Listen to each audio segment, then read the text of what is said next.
तव दास दास म्हणता, माते कशाचे भय. रामा जाईन ज्या स्थळी सुख घना, होईल तेथे जय. रामाया भुवन त्रयी तुझ विणा, नाही दुजा तारक. रामा तू सकलार्थ पूर्ण करीशी, होतात मी बालक.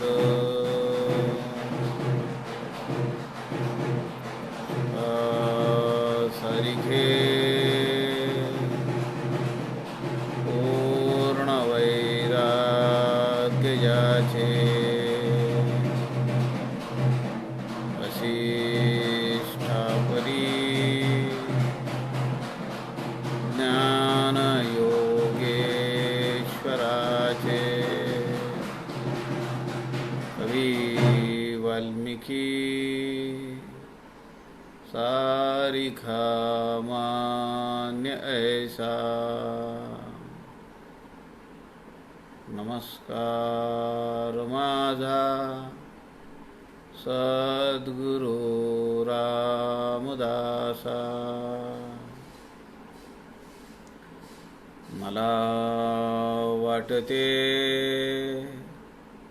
अंतरी त्वा वसावे, तुझ्या दासबोधासी त्वा बोध व्हावे. अपत्यापरी पाजवी प्रेम रसा, महाराजया सद्गुरु रामदासा. जय जय रघुवीर समर्थ, सब संतन की जय.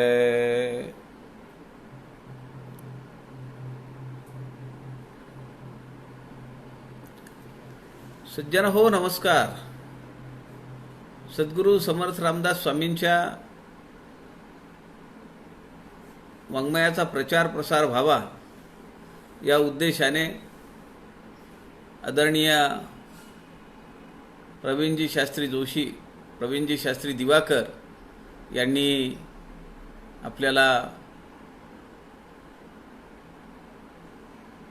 हे व्यासपीठ उपलब्ध करून दिलेलं आहे. या संत समागम फेसबुक लाईव्ह पेज या व्यासपीठाच्या माध्यमातून आपण समर्थ रामदासांच्या अनेक वाङ्मय प्रकाराचा अभ्यास करण्याचा प्रयत्न केलेला आहे, करतो आहोत. सध्या आपण समर्थ रामदास स्वामींनी आपला पहिला शिष्य श्री उद्धव यांना टाकळी येथील तपाचरण काळाच्या उत्तरार्धामध्ये जो उपदेश केला त्यालाच जुना दासबोध अर्थात 21 समासी असं आपण म्हणतो. 21 समासी ग्रंथातील 19वा समास आपण सध्या पाहतो आहोत, ज्याचं नाव आहे संत संग महिमा. आपण पाहतो आहोत की संतांच्या सहवासात राहिल्याने मानवी जीवन किती उत्कट बनतं, किती उदात्त विचारांचं तयार होतं आणि मानवी जीवनाचं जे परमध्येय आहे ते यशस्वीपणे संपादन करण्यासाठी आपल्याला सत्संग, संत संग, आपण पाहिलं सत्संग आणि संत संग यामध्ये काय फरक आहे. संत सत्संग हा 18वा समास आहे जुन्या दासबोधात, आणि 19व्या दासबोधामध्ये 19व्या समासामध्ये संत संग याचं वर्णन समर्थांनी केलेलं आहे. आपल्याला माहिती आहे की अनेक लोक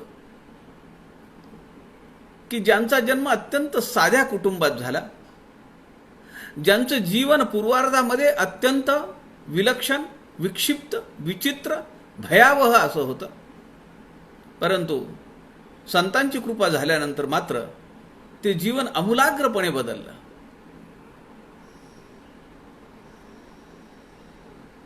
त्या जीवनाची इतिश्री कशी झाली, अनेक उदाहरणं आपल्या समोर आहेत. वेणा स्वामी आहेत, अक्का स्वामी आहेत, दिनकर स्वामी आहेत, कल्याण स्वामी आहेत, दत्तात्रय स्वामी आहेत, किती नावं घ्यायची की जी संत रामदासांच्या संपर्कात आली आणि त्यांचं जीवन आमूलाग्र बदलून गेलं. म्हणून समर्थ आपल्या शिष्याला, उद्धवाला सांगत असताना ते म्हणतायत की संतांचा सहवास, संत संग हा तुझ्या जीवनामध्ये अत्यंत आवश्यक असा एक घटक आहे. आणि काल आपण ओवी क्रमांक 20 पर्यंत आलो होतो. संतांचा सहवास लाभल्यानंतर शिष्याचं सगळं जीवनच बदलून जातं. समर्थांनी त्याचं वर्णन सध्या या 12व्या ओवीपासून आपल्या समोर ठेवलेलं आहे. आपण काल 19-20 ओवीपर्यंत आलो होतो, ज्यामध्ये समर्थांनी स्वतः आपला अनुभव आपल्याला सांगितलाय. संगती साधूची मज झाली, निश्चळ पदवी आली. मला संतांचा सहवास लाभला, माझ्या सद्गुरूंचा सहवास लाभला आणि मला निश्चळ परब्रह्म स्वरूप प्राप्त झालं, निश्चळ पदवी आली, असं समर्थ आपल्या अभंगामध्ये म्हणतात. सर्वी मी सर्वात्मा ऐसी अंतरी दृढ मती झाली. सगळीकडे मी परमात्मा स्वरूपामध्ये नटलेलो आहे, सगळ्या दृश्य विश्वामध्ये मीच नटलेलो आहे याची मला दृढ मती झाली. माझा पक्का विश्वास आहे. समर्थ म्हणतात मला त्याची प्रचिती आलेली आहे. जागृती सहित अवस्था तुर्या, जागृती, स्वप्न, सुषुप्ती आणि तुर्या, या 4 अवस्था आपल्याला सगळ्या संतांनी वर्णन केलेले आहेत. समर्थ म्हणतायत स्वरूपी समूळ निमाली. या 4ही अवस्था त्या परब्रह्म स्वरूपामध्ये निमालेल्या आहेत, त्यांचं अस्तित्वच राहिलं नाही. बहुजन्माची जपतप संपत्ती विमळ फळेसी आली. अनेक जन्मांची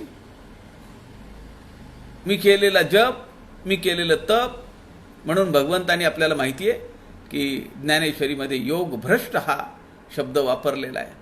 साधना करत असताना साधक एका टप्प्यापर्यंत जातो आणि त्याचा अवतार कार्य संपतं, किंवा साधनाच्या टप्प्यावर पुढे पुढे पुढे जात असताना तो सहज मागे वळून पाहतो आणि त्याच्या लक्षात असं येतं की अरे, ज्या समाजामधून मी पुढे आलो तो समाज तर मागेच आहे. तो त्याच्या सुखदुःखांमध्ये गटांगळ्या खातोय, अज्ञानाने पिडलेला आहे, तिमिराने लिडबिडलेला आहे. दुःख, मोह, संकट यामधून त्याला सावरता येत नाहीये. अशा वेळी तो साधक आपली साधना अर्धवट सोडतो आणि समाजाच्या उद्धारासाठी, समाजाच्या उन्नयनासाठी तो पुन्हा अवतार घेतो, पुन्हा जन्माला येतो आणि राहिलेलं कार्य तो पूर्ण करतो. आपल्याला माहिती नाही की समर्थांचा जन्म त्या अगोदर समर्थांनी किती जप तप अनुष्ठान केलेलं असेल, पण ज्या पवित्र पावन वंशामध्ये त्यांचा जन्म झाला, पिढ्यान पिढ्या ज्या ठिकाणी सूर्योपासना चालू आहे, रामोपासना चालू आहे. अहो, पहिलं बाळांपण आहे, आई जात नाहीये माहेरी, राणूबाई माहेरी गेल्या नाहीत, आसनगावला गेल्या नाहीत. मी जर माहेरी गेले तर रामाचं कोण पाहिल? किती काळजी आहे. कोण पूजेचं पाहिल, कोण नैवेद्याचं पाहिल? समर्थ पुढे म्हणतायत, रामी अभिन्न दास अशी हे जाणीव समूळ गेली. राम आणि दास हा भावच राहिला नाही. द्वैत संपलं, भेद संपला. न छळे न कळे अढळ कृपा आहे श्री गुरु राये केली. अशी कृपा माझ्यावर माझ्या गुरूंनी केलेली आहे. आणि म्हणून समर्थ आपल्या शिष्याला सांगतायत की बाबा, अरे बेटा, अरे बापा, तू संतांचा सहवास तू सोडू नकोस. आता मी जाणार आहे. समर्थ उद्धवांना सांगतायत की मी आता यापुढे 12 वर्ष भारताची परिक्रमा करण्यासाठी निघालोय. मला परिभ्रमण करायचं आहे. या भारतामध्ये काय काय चालू आहे ते मला पाहून यायचं आहे. त्यामुळे मी जरी नसलो तरी तू संतांचा सहवास मात्र खंड पडू देऊ नकोस. संतांच्या सहवासामुळे तुझा अहंकार गळून जाईल. मोह, भ्रांती हे जे सगळे पाश आहेत हे तुझ्या प्रखर वैराग्याच्या बळावर जळून जातील. काही राहणार नाही. तुझ्या भक्तिभावाचा उदीम होईल, ऊर्जितावस्था येईल. भक्तिभावाने तू प्रेरित होशील. अज्ञान दारिद्र्य वेगळा, अज्ञान रूपी दारिद्र्य सगळं संपून जाईल. आणि समर्थ म्हणतायत, मोक्ष लक्ष्मीने आपंगिला. तुझं अज्ञानाचं दारिद्र्य संपेल, तुला आत्मज्ञान प्राप्त होईल आणि मोक्ष लक्ष्मी तुला तुझ्या जवळ घेईल, तिच्या जवळ घेईल. आज ओवी क्रमांक 21 पासून समर्थ काय म्हणतात त्याचा विचार आजच्या या सत्रामध्ये आपण करूया. श्रीराम समर्थ. श्रीराम. मैंदावे तितुके बुडाले, मी पण चोरटे पळवून गेले. मच्छर तिरस्कारासी केले, देशधडी विवेके. श्रीराम. क्रोध उचल्या सापडला, विवेकासी न कळता शांतीला. नेया कारणे होता आला, त्यासी कोंडिले अंतरी. श्रीराम. समर्थ एक विशेष या ठिकाणी वैशिष्ट्य आहे. मानवी जीवनामध्ये कशा कशाची भीती आहे? दरोडेखोराची भीती आहे. आमच्या भोवती आवळले जाणारे संसारिक व्यावहारिक पाश त्याची भीती आहे. मत्सराची भीती आहे, क्रोधाची भीती आहे, मोहाची भीती आहे, तिरस्काराची भीती आहे. समर्थ म्हणतायत या प्रत्येकाची वाट लागेल. आणि त्याचं वर्णन समर्थांनी आपल्याला करून दाखवलंय. मैंदावे तितुके बुडाले, मी पण चोरटे पळवून गेले. मच्छर तिरस्कारासी केले, देशधडी विवेके. अरे म्हणाले, मैंदाव जो भोंदू लोक आहेत, जे दरोडेखोर आहेत, जे लुटारू आहेत, सगळे बुडाले. मी पण चोरटे पळवून गेले. जो चोरटा मी आहे. समर्थांनी आपल्याला माहिती आहे की दासबोधामध्ये समर्थ म्हणतात, प्रकृती पुरुषाचा विचारू. एक प्रकृती आणि एक पुरुष आहे या सगळ्या दृश्य विश्वामध्ये. त्या पुरुषाच्या भोवती नटलेली ही सगळी प्रकृती आहे. तू तिसरा चोरू आणीला मध्ये कुठून? तू स्वतःला तिसरा जो मानतोयस, पुरुष आणि प्रकृतीपासून वेगळा, हा चोर तिसरा तू आणला कुठून? म्हणून या ठिकाणी समर्थ म्हणतायत, मी पण चोरटे पळवून गेले. हा जो चोट्टा आहे, मी मी मी मी करत असतो, तो पळून गेला. मच्छर तिरस्कारासी केले, देशधडी विवेके. विवेकाच्या बळावर मत्सर, तिरस्कार, लोभ यांना देशधडी केलं, देशाच्या बाहेर काढून टाकलेला आहे. क्रोध उचल्या सापडला. क्रोध कसा आहे? उचले आहे. आपण म्हणतो काय उचल्यासारखं माणूस आहे हा, म्हणजे उचल्या म्हणजे काय, चोट्टा. या ठिकाणी समर्थ म्हणतात क्रोध उचल्या सापडला. हा माणसाला 4 लोकांमध्ये बसलेला असताना कसा उचलतो, क्रोध आला का तो वर घेऊन जातो, आता बोलायला लागतो, लाल डोळे करतो, डोळे रोखून पाहतो, जीव घेऊ का पाहतो, कॉलर धरतो, अंगावर जातो. समर्थ म्हणतायत क्रोध उचल्या सापडला, विवेकासी न कळता शांतीला, नेया कारणे होता आला, त्यासी कोंडिले अंतरी. तो याला घेऊन जाण्यासाठी आला होता, पण संतांच्या सहवासामुळे तोच कोंडल्या गेला, तो कारागृहात पडला. संतांचं महात्म्य अनेकांनी वर्णन केलेलं आहे. शीख पंथाचे 5वे गुरु अर्जुन देव, त्यांचं एक कवन आहे, फार प्रसिद्ध कवन आहे. गुरु ग्रंथ साहिब मध्ये त्याचा अंतर्भाव केलेला आहे. ते म्हणतात, अगम अगादी पार ब्रह्म सोई, जो जो कहे सुमुक्ता होई. संतांचा सहवास मिळाल्यानंतर परब्रह्म स्वरूपाची प्राप्ती होते. जो जो कहे सुमुक्ता होई, प्रत्येकाची मुक्ती होणार आहे. आपल्याला समर्थांनी वरच सांगितलं या 15 ते 20 ओव्यांमध्ये, त्याला स्वरूप मुक्ती होते, स्वरूप मुक्तीची प्राप्ती होते. आपल्याला माहिती आहे 4 मुक्ती आहेत, समीपता, सलोकता, स्वरूपता आणि सायोज्यता. स्वरूप मुक्तीची प्राप्ती संतांच्या सहवासात होते असं समर्थ सांगतायत. गुरु अर्जुन देव म्हणतायत, अगम अगादी, जे अगम आहे समजत नाही, अगादी जे मिळत नाही, अगम अगादी पारब्रह्म सोयी, जो जो कहे सुमुक्ता होई. प्रत्येकाची मुक्ती होणार आहे. सुनिमिता नानकू बिनवंता, साध जना की अचरज कथा. साधूंचा सहवास म्हणजे आश्चर्य आहे. सुनिमिता नानकू बिनवंता, नानकजी हे आद्य गुरुजी आहेत त्यांचे, त्यांना स्मरण करून विनंतीपूर्वक अर्ज करतोय. साध जना की अचरज कथा, साधकै संगी सुख मुख उजल होत. साधूंच्या सोबत राहिल्या, संतांच्या सोबत राहिल्यानंतर चेहऱ्यावर एक तेज प्राप्त होतं. साधकै संगी मुख उजल होत, साध संगी मलू सगली खोत. सगळं चित्ताचं मालिन्य संपत. साध संगी, साध म्हणजे साधू संत, साध संगी मलू सगली खोत. जे मालिन्य आलेलं आहे चित्ताला, चैतन्याला, ते सगळं संपत. साधकै संगी मिटे अभिमानू.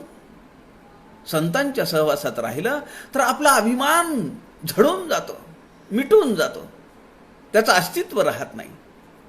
साधके संगी प्रगटे सुगी आणू. सुगी आणू म्हणजे आत्मज्ञान. माझा सगळा अहंकार संपून जातो. आज आम्ही एवढी वर्ष झालो आहोत, दासबोध हा ग्रंथ समर्थांचं स्वरूपच आहे ना.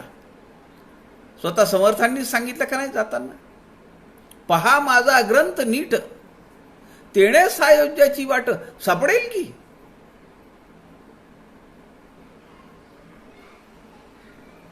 माझं स्वरूप दासबोध आहे. मग आता दासबोधाचा एवढ्या वर्षापासून आम्ही जर अभ्यास करत असू, जर त्यावर चिंतन मनन करत असू, तर आमचा अभिमान, आमचा अहंकार संपला का नाही, याचा विचार आपण केला पाहिजे. साधके संगी मिटे अभिमानू. मग एक तर समर्थ खोटं बोलतायत का आमची साधना खोटी आहे? मनातल्या मनात प्रश्न विचारला पाहिजे. साधके संगी मिटे अभिमानू, साधके संगी प्रगटाय सुगी आणू. आपोआप प्रगट होतो आत्मज्ञान आपल्या पुढे. माझं निज स्वरूप मला कळायला लागतं. साधके संगी बुझे प्रभु नेरा, साध संगी सबू होत निबेरा. सगळ्या मायेचा निचरा होतो, सगळ्या मायेचा निराश होतो. साधके संगी बुझे प्रभु नेरा, मोक्षाची प्राप्ती होते. साधके संगी पाये नाम रतनू, साधके संगी एक उपरी जतनो. काय माणसाला जतन करायला लागतं? कुठली गोष्ट माणूस संतांच्या सहवासात राहिल्यानंतर त्यांनी जपून ठेवली पाहिजे. गुरु अर्जुन देव आम्हाला सांगतायत, साधके संगी पाये नाम रतनो. रत्न मिळतं संतांच्या सहवासात राहिल्यानंतर, ते माणिक रत्न जपून ठेवायला पाहिजे. अमोलिक आहे. कोणतं रत्न आहे? पाचू आहेत का? हिरे आहेत का? माणकं आहेत का? काय आहे नक्की? नाम रत्नू, नामस्मरणाचं रत्न आम्हाला संतांच्या सहवासात मिळतं. साधके संगी एक उपरी जतनो. बास दुसरं काही जतन करण्याची गरज नाही आहे. गुरु अर्जुन देव सांगतात, साधकी महिमा बरणे कौनु प्राणी. अहो म्हणाले, संतांच्या सहवासात वर्णन करण्यासाठी कोण प्राणी त्याला जमणार आहे? कुणाला जमतं? नानक साधकी शोभा प्रभ माही समानी. मला ती आत्मप्रचिती आहे, मी ती स्वतः प्रचिती घेतलेली आहे, असं गुरु नानक देव आपल्याला या कवनामधून म्हणतायत. समर्थांनी या ठिकाणी सांगितलंय की क्रोध उचल्या सापडला, विवेकासी न कळता शांतीला, नेया कारणे होता आला. हा क्रोध त्याला घेऊन जाण्यासाठी आला होता, त्याला उचलण्यासाठी आला होता. पण काय आकृत घडलं? संतांच्या सहवासात असल्यामुळे त्यासी कोंडिले अंतरी, त्याला तिथल्या तिथं जायबंदी करून टाकलेला आहे. नामदेव महाराज संतांचं सहवासाचं महत्व वर्णन करतात. नामदेव महाराज म्हणतात, तीर्थरूपी जळ विलंबे करी निर्मळ, संत दर्शने तात्काळ शुद्ध होती. अहो म्हणाले, तीर्थाच्या ठिकाणी जाऊन तुम्ही जे स्नान कराल आणि निर्मळपणा येईल तुमच्यामध्ये, त्याला वेळ लागेल. त्या पाण्यात उतरावं लागेल, अंगाला घासावं लागेल, बुडी मारावी लागेल, एकदा दोनदा तीनदा, आणि किती स्नान करावी लागतील माहिती नाही. तीर्थरूपी जळ विलंबे करी निर्मळ, उशीर लागतो. पण संत दर्शने तत्काळ शुद्ध होती. मनाच्या श्लोकामध्ये समर्थ म्हणतात, तया दर्शने स्पर्शने पुण्य जोडे, तया भाषणे नष्ट संदेह मोडे. त्यांचं दर्शन, त्यांचा स्पर्श माणसाला पुण्याचा ठेवा देऊन जातो. आणि त्यांच्याशी वार्तालाप करणं, त्यांची चर्चा ऐकणं म्हणजे आमच्या मनातले असंख्य प्रश्न समूळ मिटून जातात.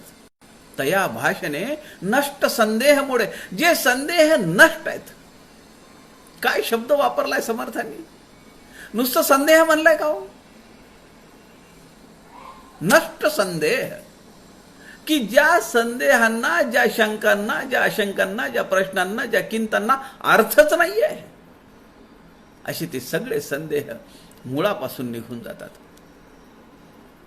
संतापायी माथा धरिता सद्भावे, नामदेव महाराज म्हणतायत, तेने भेट देव आपोआप. संतांच्या चरणांवर आमचं डोकं ठेवल्याबरोबर, संतापायी माथा धरिता सद्भावे, तेने भेटे देव आपे आप. देवाला भेटायला जायची गरजच नाहीये, संतांच्या ठाई देव आहेत. म्हणून संता अखंड भजावे, तेने भेटे देव आपे आप. संतांच्या चरणा द्यावे आलिंगन, चरणांना आलिंगन द्यायचं आहे. दासगणू महाराजांनी रामाच्या चरणांना मिठी मारली. कुठला प्रसंग आहे तो? तो जो कान्हा भिल्ल आहे, जो दरोडेखोर आहे, ब्रिटिश सरकारने त्याच्यावर फार मोठं बक्षीस लावलेलं आहे. कान्हा भिल्लाला पकडून आणणाऱ्यासाठी कुणी तयार होईना.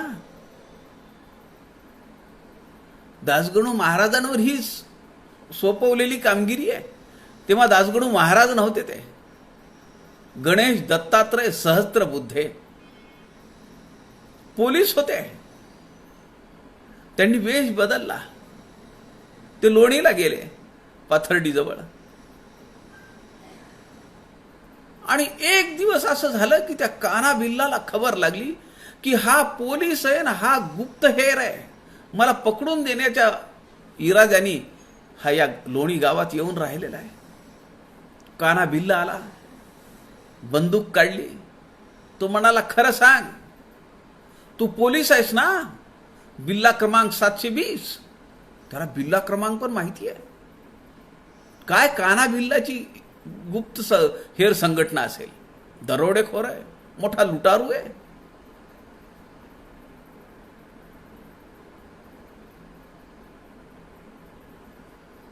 त्या महाराजांच्या वेशामध्ये असलेले आहे, कर्तव्याने पोलीस असलेले गणेश सहस्त्रबुद्धे म्हणाले, मला काय घेणं देणं पोलिसाशी? मी तर इथं भक्ती करायला आलो, मी तर रामाची सेवा करायला आलो, मी कोकणातला माणूस आहे. एक काम कर, तुला जर गोळीच घालायची असेल, मी रामाला पाया पडून येतो. घामाघूम झालेत दासगणू महाराज. जाऊन रामाच्या पायाला मिठी मारली, म्हणाले, तूच आहेस आता तारणारा. आणि मूर्छित होऊन पडले. सज्जन हो, दासगणू महाराज हे मुळातच आध्यात्मिक प्रवण आहेत. मूर्छित होऊन पडले. गाव जमा झाला, गाव सगळा कान्हा भिल्लाच्या बाजूनी आहे. आणि त्यांनी कान्हा भिल्लालाच दोष द्यायला चालू केला. म्हणले, अरे बघ, मूर्छित होऊन पडला म्हणले आमचा पुजारी, आणि तू त्याच्यावर संशय घेतो, पोलीस आहे म्हणून. जा म्हणले तुझ्या तू इथून निघून. लोकांनी पाणी वगैरे पाजवलं. तो म्हणाला, ठीक आहे, मी आता जातो, पण उद्या अजून तपास करतो आणि पुन्हा मी या ठिकाणी येतो म्हणाला. थोड्या वेळाने दासगणू महाराज शुद्धीवर आले. लोकांनी सांगितलं, असं असं त्याला आम्ही पळवून लावला म्हणले, जा पाठवून दिला म्हणले, विनाकारण तुमच्यावर संशय घेऊ लागला म्हणले देव माणसावर. दासगणू महाराज म्हणाले, जेव्हा चुकलं, आता आजचं तर मरण चुकलं, उद्या काय होतंय कुणाला माहिती आहे. नामदेव महाराज म्हणतायत, संतांच्या चरणा द्यावे आलिंगन, जीवे लिंब ओ लोण उतरावे. संतांचे द्वारीचा होई द्वारपाळ, तुटे माया जाळ मोहपाश. नामा म्हणे संत आहेत कृपा सिंधू.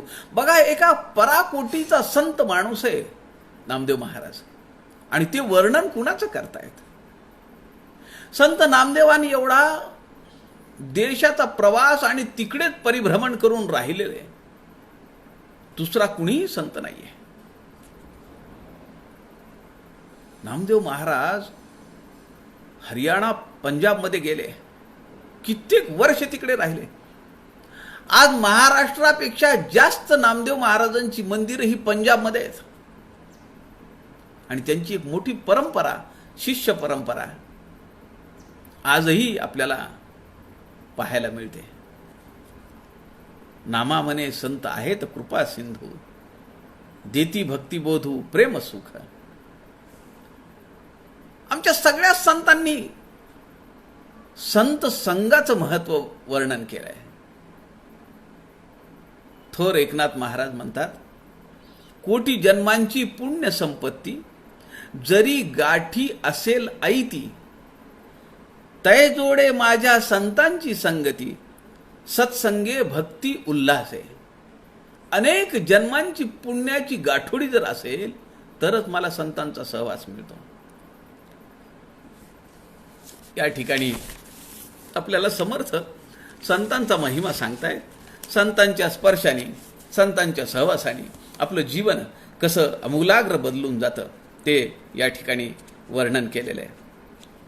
पुढे समर्थ म्हणतायत, ऐसी अमंगळे तितुकी पळाली, आणि निर्मळे तितुकी मिळाली, आनंदे उचंबळली आचार ब्रह्मवृंदे. सगळीकडे समाधान, सगळीकडे आनंदी आनंद भरून आहे. या कारणे सत्संगती धरिता प्राणी मुक्त होती, ना ज्ञानामृत हे सेविती, जेणे चुके जन्म मृत्यू श्रीराम. या कारणे सत्संगती. कशासाठी? ऐसी अमंगळे तितुकी पळाली. क्रोध, लोभ, मोह, अहंकार, मीपणा, तिरस्कार, मोह, भ्रांती ही सगळी अमंगळ तत्व जी आहे ही सगळी पळून गेली. ऐसी अमंगळे तितुकी पळाली आणि निर्मळे तितुकी मिळाली. निर्मळपणा अंगी बांधला आणि तो निश्चळाकडे घेऊन गेला. आनंदे उचंबळली, आचार ब्रह्मवृंदे. आचरणात आलं. म्हणून श्रवण केलं पाहिजे. श्रवण, मनन, निधिध्यास आणि आत्मसाक्षात्कार. जोपर्यंत श्रवण केलेलं आमच्या आचरणात येणार नाही तोपर्यंत आत्मसाक्षात्काराची शक्यता नाही आहे. या कारणे सत्संगती, धरिता प्राणी मुक्त होती. ही सगळी कारणं वर दिलेली आहेत. समर्थ म्हणतायत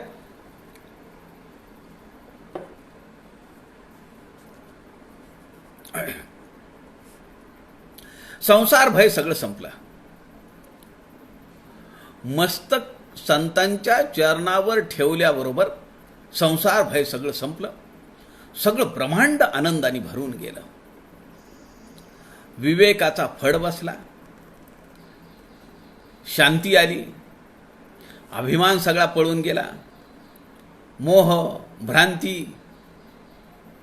सगळे जळून गेले, भक्तिभाव प्रकट झाला, अज्ञान दारिद्र्य संपलं, मोक्ष लक्ष्मीनी आपल्याला अंकित केलं, कृपा केली, सगळा प्रपंच संपला.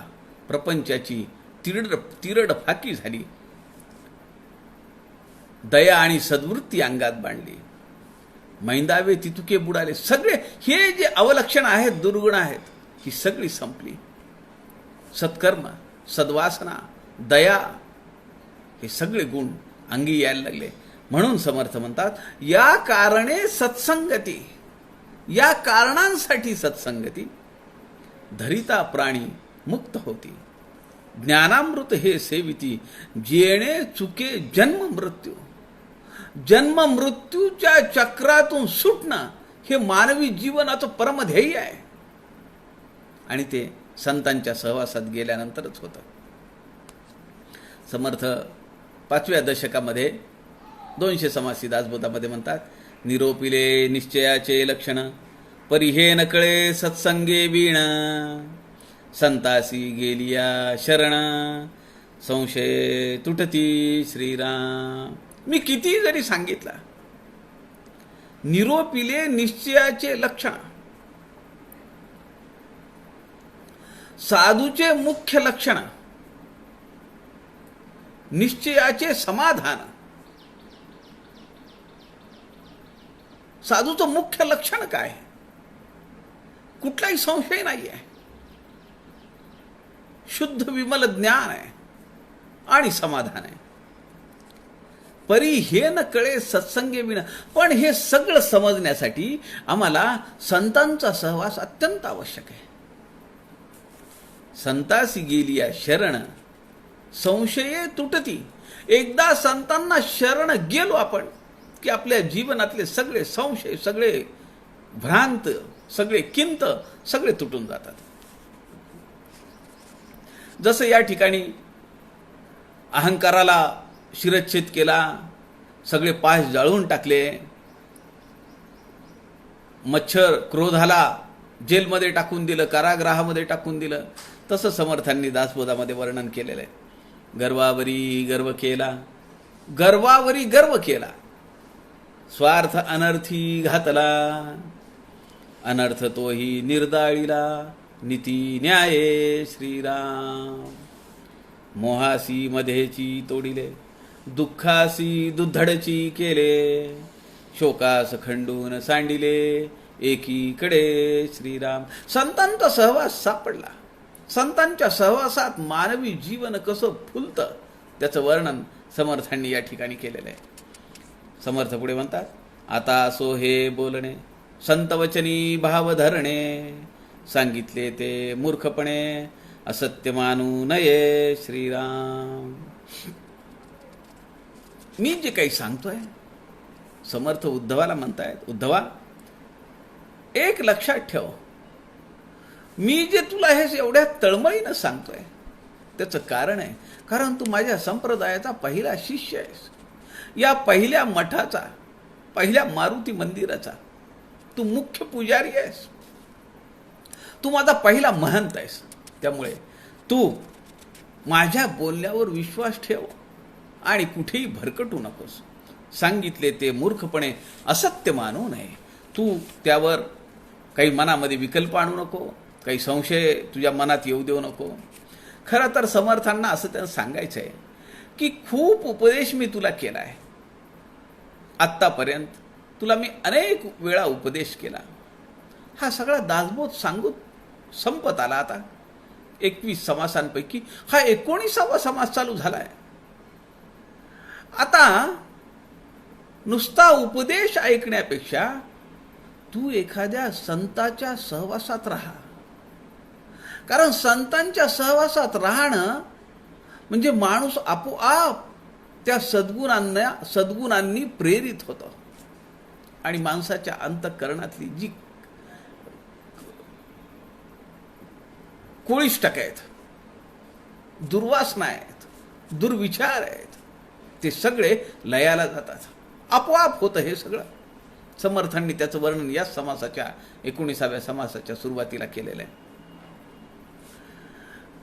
एखाद्या संताचं जीवन चरित्र आम्ही पाहिलं पाहिजे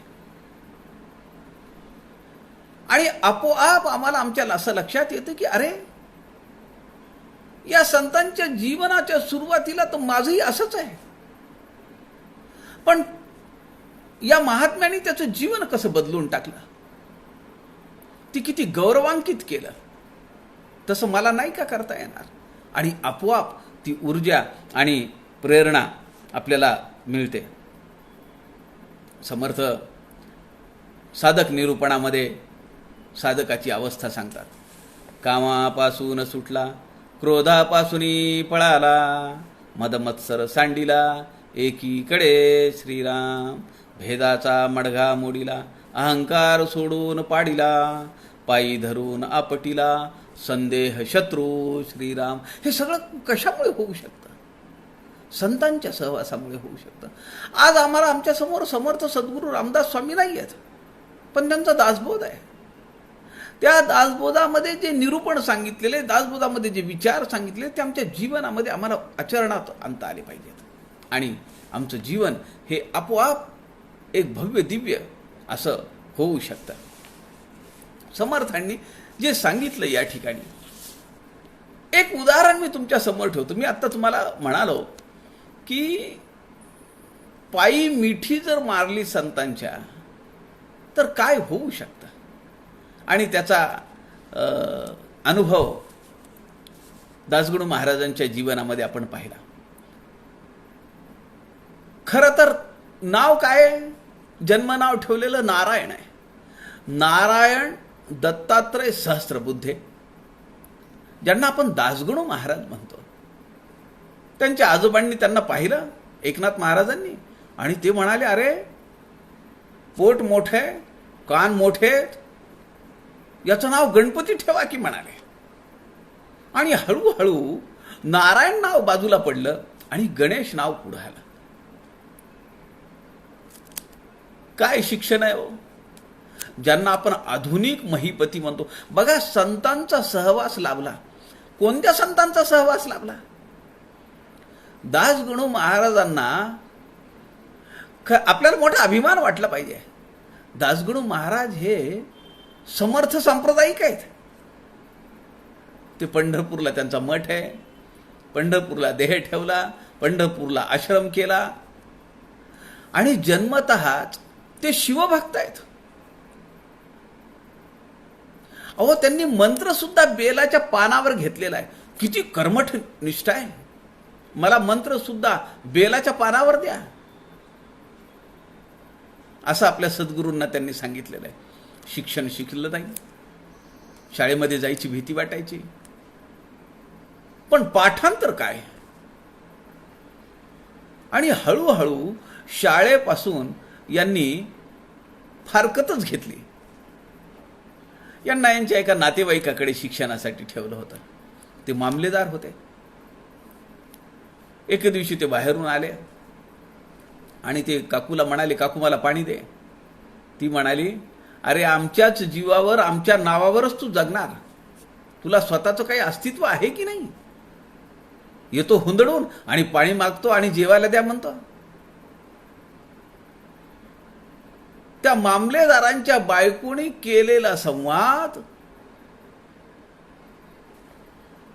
गणेश दत्तात्रय सहस्त्रबुद्धेंच्या वर्मी लागला. पाण्याचा एक घोट न घेता ते तिथून उठले आणि ते म्हणाले, मी आता माझ्या नावाचं तुला महात्म्य दाखवतो आणि यापुढे तुमचं नाव सुद्धा लावणार नाही, तुमची ओळख सुद्धा सांगणार नाही. ते तडक निघाले. नगर पाथर्डी हा नगर जिल्हा खरं तर त्यांचा सगळी कर्मभूमी आहे.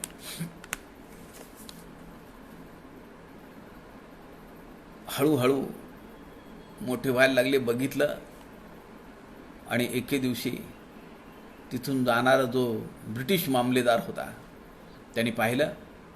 तो म्हणाला, काय करतोयस? ते म्हणाले, काम मिळतंय का पाहतो. उंचीपुरी देहयष्टी आहे. त्याला वाटलं ब्राह्मण पोरगा आहे, घ्या पोलिसामध्ये. पोलिसांमध्ये किंवा आजही इतर क्षेत्रामध्ये ज्यांच्याकडे विद्वत्ता आहे त्यांना मान आहे आणि ते तंसलाखून निघतं. जिथं ज्ञानाची गरज आहे तिथं कुठल्या तरी आरक्षणाच्या कुबड्या घेऊन किती माणूस पळणार हो? कुबड्यांवर माणूस नाही पळू शकत. ब्रिटिश मामलेदारांनी पोलीस स्टेशनला नेलं, लगेच नियुक्तीपत्र दिलं आणि श्रीगोंद्याला पोलीस म्हणून गणेश दत्तात्रय सहस्त्रबुद्धे जॉईन झाले. एक दिवस असा आला, तमाशा, फड, केलेली कौनं, डफ, तुंतुनं यामध्ये ते व्यस्त झाले. बघा मानवी जीवनाचे कसे वळणं असतात. ज्यांना पुढे आधुनिक महिपती या नावाने पूर्ण अख्खा महाराष्ट्र काय देशामध्ये दासगणू महाराजांची कवनं प्रसिद्ध आहेत. गवळणी म्हणायच्या, फड गाजवायचा, पोलिसातली नोकरी. एक दिवस असं झालं की एक शास्त्रीजी येणार आहेत म्हणून त्यांना स्टेशनवर पाठवण्यात आलं. सरकारी योजना होती. शास्त्रीजी येणार आहेत आणि त्यांचं स्वागत करण्यासाठी, त्यांना अदबीनं घेऊन येण्यासाठी यांची नियुक्ती करण्यात आली. गाडी चुकली शास्त्रीजींची. शास्त्रीजी दुसऱ्या गाडीने आले, उशिरा आले. आता हे जे गणेश सहस्त्रबुद्धे आहे ते जेवणावळीमध्ये आपल्या मित्राला सांगत होते, कोण म्हणले शास्त्री येणार आहे? हेलपाटे मारतोय म्हणले मी रेल्वे स्टेशनला. खरं तर दुसऱ्या गाडीने आलेले ते शास्त्रीजी त्याच खानावळीमध्ये त्यांच्या समोर बसलेले आहेत. ते सगळं ऐकतायत. थोड्या वेळाने जेव्हा पोलीस स्टेशनमध्ये आपल्या साहेबांचे निकटवर्तीय की ज्यांच्यासाठी आपल्याला पोलीस रेल्वे स्टेशनला जाऊन त्यांना आणायचं होतं तेच इथं स्वतः आलेले आहेत हे पाहून गणेश सहस्त्रबुद्धेंना घाम फुटला. कारण हाच माणूस आपल्या समोर बसलेला होता खानावळीमध्ये. त्यांचं नाव आहे श्री वामन शास्त्री इस्लामपूरकर. हे समर्थ सांप्रदायिक आहेत. वामन शास्त्री इस्लामपूरकरांनी गणेश सहस्त्रबुद्धेंना जवळ घेतलं. त्यांच्यातला आध्यात्मिक तंत त्यांना जाणवला. आणि ते म्हणाले, तू फार मोठा माणूस होणार आहेस. ते म्हणाले, अहो माझी आई पण मला हे असंच सांगायची, पण मी तर इथं पोलिसाची नोकरी करतोय, कसलं मोठेपण आहे म्हणाले. ते म्हणाले, हरकत नाही, आज त्याची प्रचिती येणार नाही, पण पुढे चालून तुला प्रचिती येईल. आणि सज्जन हो, तुम्हाला मी सांगतो, वामन शास्त्री इस्लामपूरकर महाराजांचा हा शिष्य एवढा घनिष्ठ संपर्क नंतर निर्माण झाला की त्यांना कुठलंही अपत्य नव्हतं.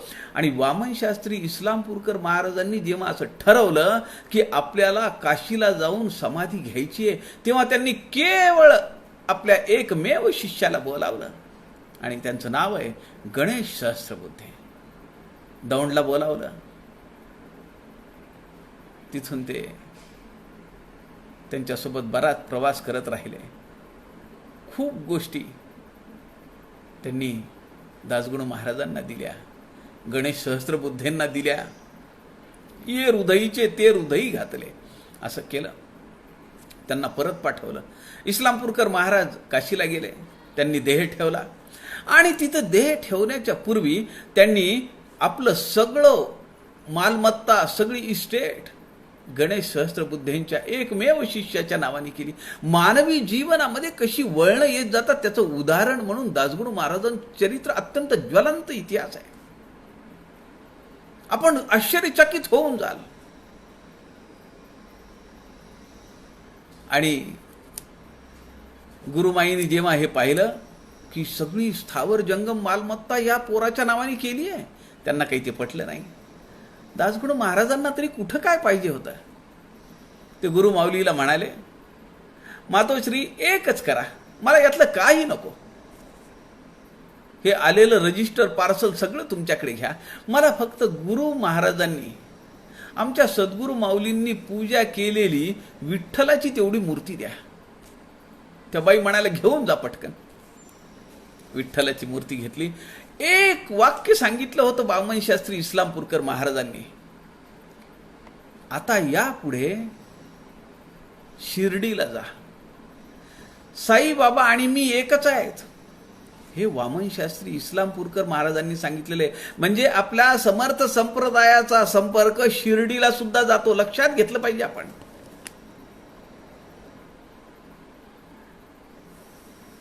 दासगणू महाराज शिर्डीला गेले. हा काळ 1895-98 दरम्यानचा आहे. आणि त्या काळामध्येच त्यांच्यावर तो जो कान्हा भिल्ल होता त्याला पकडण्याची जबाबदारी सोपवण्यात आली. पोलिसांच्या चकमकीमध्ये कान्हा भिल्ल पळून गेला. पण तिथं सुद्धा सद्गुरू कृपा कशी दासगणू महाराजांना वाचवून गेली. लोक म्हणाले, अरे या आमच्या पुजाऱ्यांनी रामाजवळ तुझ्यासाठी साकडं घातलं म्हणून तू जिवंत राहिला म्हणाले. खरं तर हे गुप्तहेर पोलीस आहेत. दासगणू महाराज कान्हा भिल्लाला पकडून देण्याची योजना त्यांची लावलेली आहे. आणि गावातले लोक म्हणतायत, अरे हा पोलीस नाहीये, हा तर आमच्या रामाचा पुजारी आहे. आणि एके दिवशी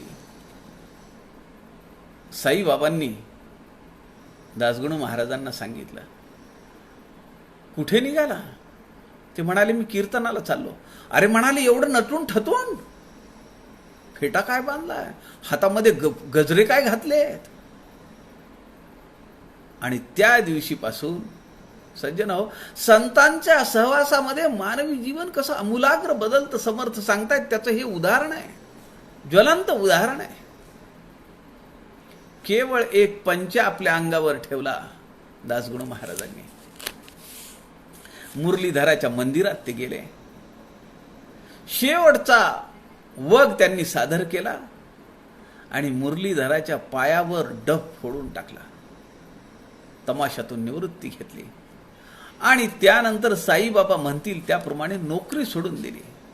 खरं तर फौजदार होणार होते दासगणू महाराज, त्यांचं प्रमोशन होतं, पण नोकरी सोडून दिली. साईबाबांच्या आदेशाप्रमाणे साईबाबा म्हणाले, सगळ्या संतांना बोलिवू. असंख्य संतांची चरित्र दासगणू महाराजांनी लिहून काढली. 1868 ते 1962 असा 95 वर्षाचा काळ दासगणू महाराजांचं आयुष्य आपल्या समोर आहे. आणि एक साधारण मुलगा की ज्याने शिक्षण केलं नाही, जो पोलिसाची नोकरी करतोय, जो तमाशामध्ये वग बसवतोय, आख्यानं लावतोय, कीर्तन करतोय, आपल्या उत्तर आयुष्यामध्ये विष्णू सहस्त्रनामाचं चिंतन करत, विष्णू सहस्त्रनामाचा अखंड पाठ करत दासगणू महाराजांनी आपला देह चंद्रभागेला समर्पित केलेला आहे. त्यांची खूप निष्ठा, श्रद्धा गोदावरीवर होती. त्यांचे मांडलेले सुपुत्र, त्यांनी खरं तर दामोदर पंतांना सुपुत्र मानलं आणि दामोदर पंतांचे चिरंजीव म्हणजे अनंत महाराज आठवले, ज्यांना आपण स्वामी वरदानंद भारती असं म्हणतो. त्यांचं नाव अनंत आहे. दासगणू महाराज एका ठिकाणी म्हणतात, मला दामोदरांनी पुढे आणलं. म्हणजे अनंत महाराजांच्या वडिलांनी मला पुढे आणलं आणि अनंतांनी मात्र मला मागे टाकलं. स्वामी वरदानंद भारतींची कवनं, स्वामी वरदानंद भारतींची काव्य संपदा, आपल्या समर्थांसारखी 45,000 ओव्यांपेक्षा जास्त काव्यरचना ही स्वामी वरदानंद भारतींची आहे. संतांच्या सहवासात राहिलं. वामन शास्त्री इस्लामपूरकर महाराजांच्या सहवासात गणेश दत्तात्रय सहस्रबुद्धे राहिले. त्यांच्या सांगण्यावरून ते शिर्डीच्या साईबाबांच्या सहवासात राहिले आणि जीवन कसं सोन्यासारखं झालं, मोक्षप्रद गेलं. समर्थजी या ठिकाणी सांगतात की संत समाधीचे मंदिर, संत विवेकाचे भांडार, ना तरी बोली जे माहेर सायोज्य मुक्तीचे. ते माहेर आहे. चौथी मुक्ती जी आहे, अविनाशी मुक्ती, सायोज्यता, ती मिळवून देण्याचं काम संत करत असतात. कारण संतांचं वर्णन करताना समर्थ रामदास स्वामी म्हणतात, मोक्षश्रिया अलंकृत ऐसे हे संत श्रीमंत, जीवदरिद्री असंख्यात नृपती केले श्रीराम. संतांच्या सहवासामध्ये साधक आपल्या आत्मविश्वासाने आपली साधना करत करत आपल्या अंतरी असणाऱ्या दोषांच्या कशा चिंधड्या उडवतो, असं हे सगळं वर्णन समर्थांनी या 19व्या समासातल्या ओव्यांमध्ये ठेवलेलं आहे. ओवी क्रमांक 25 पर्यंत आपण आज पाहिलेले आहे. ओवी क्रमांक 26च्या पुढे समर्थ रामदास स्वामी साधकाच्या भावार्थाचं रहस्य समजावून सांगणार आहेत. हे रहस्य आपण उद्या दुपारी 3 वाजताच्या सत्रामध्ये श्रवण करूया. आपल्या सगळ्यांच्या हृदयस्थ परमेश्वराला वंदन करतो. झालेली सेवा समर्थांच्या चरणी अर्पण करतो. जय जय रघुवीर समर्थ.